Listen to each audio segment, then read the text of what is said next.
you again for being here tonight. I think it just shows your commitment. And I guess the thing that's been going through my head lately is just why it seems there's a lot of misconceptions out in the general public as to what probation officers can and can't do. And so I've probably, over the last several months, feel that we've been almost on a defensive, where people are saying, well, I know this person's drinking, or I know this person's drugging, and you guys don't do anything.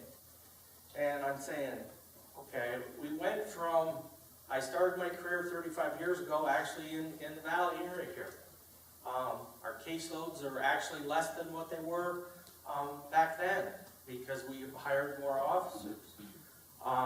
I've seen our increase in the number of tests for alcohol and drugs from 100 a year to probably 2,500 to 3,000 tests we're now giving a year. And I'm seeing and hearing, my officers, we're putting, every court date, you see probably 2 to 5 to even 7 or 8 people having their probation revoked. And I'm saying, well, I just can't, see this, why are we always on the defensive? And I guess one of the things is maybe we haven't done a good enough job explaining and communicating to the public what some of our limitations are, similar to what Sheriff Young had done. We have probably a large percentage of our caseload are people that get the accelerated rehabilitative disposition as an option, because they're first offenders, it's their first brush with the law. They're ultimately then, considered something that they can complete a period of supervision and ultimately have their record, expunged, and so it doesn't interfere with their, future going into service or getting jobs. Unfortunately, anybody that's on on the ARD program, yes, they're under all kinds of more the standard rules of probation, drug testing, and everything. The unfortunate part of that is that we don't have the power of arrest.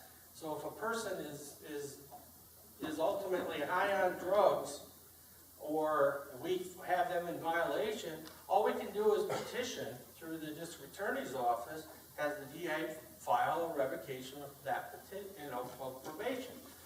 And then what happens is that person comes in for a revocation of their probation, and that gets revoked. That means that the case gets basically done right from start, that the person is then not under any supervision. So here you have a person that violates probation, turns around, we do our job, we find them in violation, and then they ultimately are awaiting disposition at a later time, and it might go months and months. During that time, they can basically do anything they want. Families don't understand it. They're just saying probation dropped the ball, they're not being, doing things. And so it is such that I need to let everybody know there are limitations.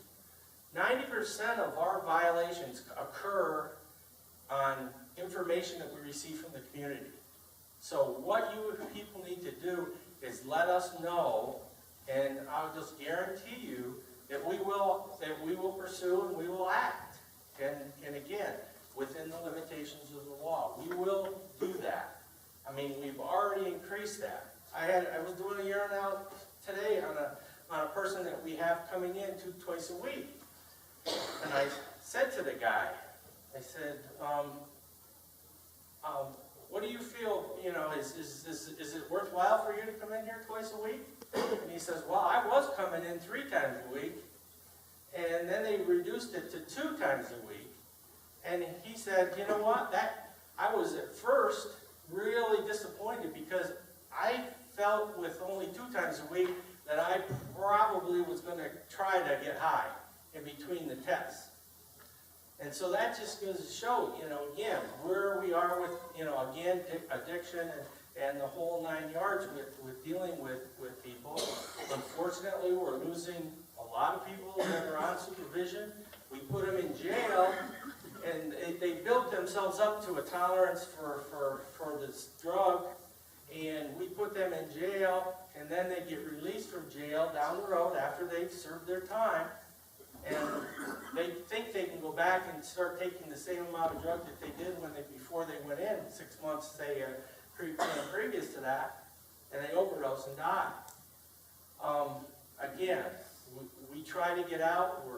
We try to be, you know, at the community meetings, and we just again understand that again we have limitations, but we're there, and we are striving, and my officers are putting themselves in jeopardy. One of the officers last week walked in on a person smoking methamphetamine, and she was almost overtaken and almost had to go to her doctor to ultimately, because of the exposure she had to, you know, the substances that this guy was taking. It's just amazing. Again,